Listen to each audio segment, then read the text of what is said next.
सुप्रभात। सभी को मेरा नमस्कार।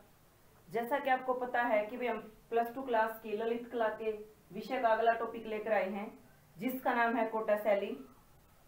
इसके पीछे की जितनी शैलियां हैं, बूंदी शैली है, मेवाड़ शैली है, राजस्थानी शैली है, उनके बारे में हम पढ़ चुके हैं। आज हमारी एक छोटी सी शैली जिसका नाम है कोटा शैली, वो हम लेकर आपके सामने प्रस्तुत हुए हैं। तो जो कोटा शैली है, कोटा नाम सुनते ही आपके दिमाग में एक बात आएगी।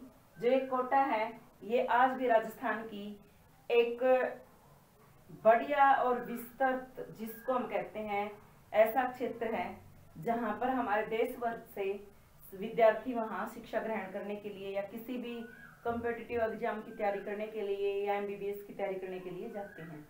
तो हाँ जी, ये वही कोटा है। प्राचीन समय में इस कोटा के इतिहास के बारे में हम जानेंगे। इस शैली के अंदर कला के माध्यम से कोटा का क्या स्थान रहा है राजस्थान के अंदर, इसके बारे में हम जानेंगे। तो जो कोटा शैली है, इसका आरंभ 17वीं शताब्दी में माना जाता है।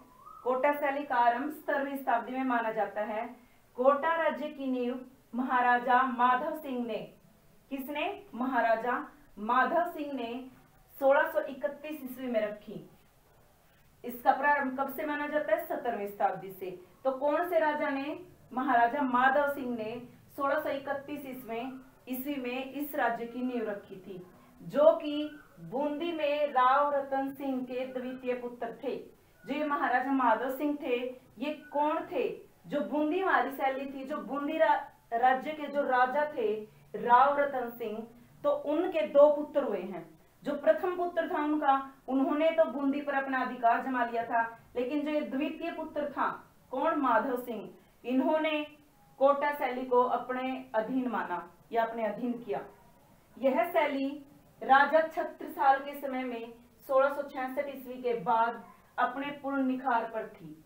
इस शैली का जो विकास हुआ है, वो सबसे ज्यादा किसके समय में हुआ है? राजा छत्रसाल के समय में। कब हुआ है? 1666 ईस्वी के बाद या 1666 ईस्वी में। कौन थे तब राजा? राजा छत्रसाल। अब प्रश्न यहाँ पर दो बनते बेटा। एक, इस राजा का प्रारंभ किसके समय माना जाता है? महाराजा माधव सिंह के समय में इस शैली का जो प्रारंभ हुआ।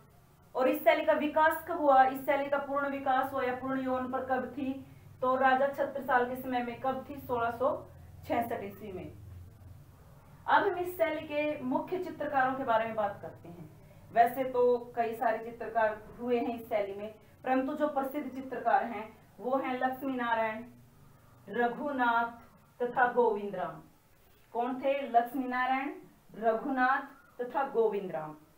इनको आसानी से याद करने का तरीका ये है क्योंकि इन सभी चित्रकारों के नाम भगवान के नाम के ऊपर हैं, तो इसलिए आप इसको आसानी से याद रख सकते हैं। क्योंकि कई सारी शैलियां हैं, कई सारे चित्रकार हैं, तो आप पजल ना हो तो ध्यान से देखेंगे। लक्ष्मी नारायण, रघुनाथ, गोविंदराम, इन सभी चित्रकारों के नाम भगवान के नाम से संबंधित है। तो इस ऐसे आप इनको आसानी से याद कर सकते हैं। प्रमुख विषय, देखिए हर एक शैली का एक अपना प्रमुख विषय है। वैसे तो सभी विषय जो बाकी शैलियों के हैं वो इस शैली के भी हैं, जैसे नारी अंकन, धार्मिक चित्र, भगवत पुराण, राग रागनियों के चित्र, नायिका भेद, नारी अंकन, ये सभी विषय सभी शैलियों के समान है। मैंने पहले भी बताया था कि भी राजस्थानी शैली की जितनी भी उपशैलियां हैं, सभी के हमारे विषय वस्तु और सभी की हमारी विशेषताएं लगभग समान हैं। परंतु एक बात है बेटा, प्रत्येक शैली का अपना एक मुख्य विषय होता है। तो इस शैली का हमारा मुख्य विषय क्या है? मुख्य विषय है शिकार या आखेट।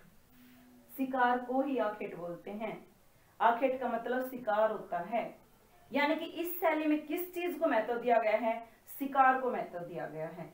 प्रसिद्ध चित्र, इस शैली के प्रसिद्ध चित्र कौन से हैं? हाथियों की क्रीड़ा, हाथियों की क्रीड़ा, यानी कि 2-3 हाथियों या हाथियों के झुंड को खेलते हुए या कोई भी कार्य करते हुए जंगल के अंदर दर्शाया गया है। जहां पर भी आपको शिकार या पशु प्राणी से संबंधित कोई भी इस प्रकार के चित्र मिले, तो वो आपको क्या करना है? वो किस चीज से संबंधित है? वो कोटा शैली से संबंधित है।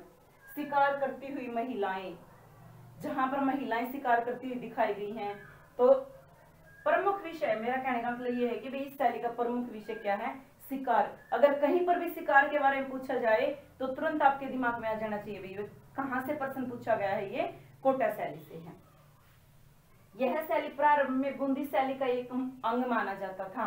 हाँ जी, पहले बूंदी शैली और कोटा शैली एक ही थी, लेकिन जब कौन आए, राजा राव रतन सिंह, तो उसके कितने पुत्र हुए, दो पुत्रों में से एक ने कौन सा राज्य संभाला, बूंदी, और दूसरे ने कौन सा संभाला, कोटा। तो क्या है, ये बूंदी का ही एक महत्वपूर्ण अंग है। यह एक राजस्थान का विकसित नगर है। कोटा जो है, मैंने वीडियो के स्टार्टिंग में बताया था, कोटा जो है राजस्थान का आज भी एक प्रमुख और विकसित शहर है। तो बेटा इसके बाद ये हमारी राजस्थानी शैली की कोटा शैली थी। अब इसके बाद हम अगली शैली बीकानेर शैली लेकर आपके सामने आते हैं।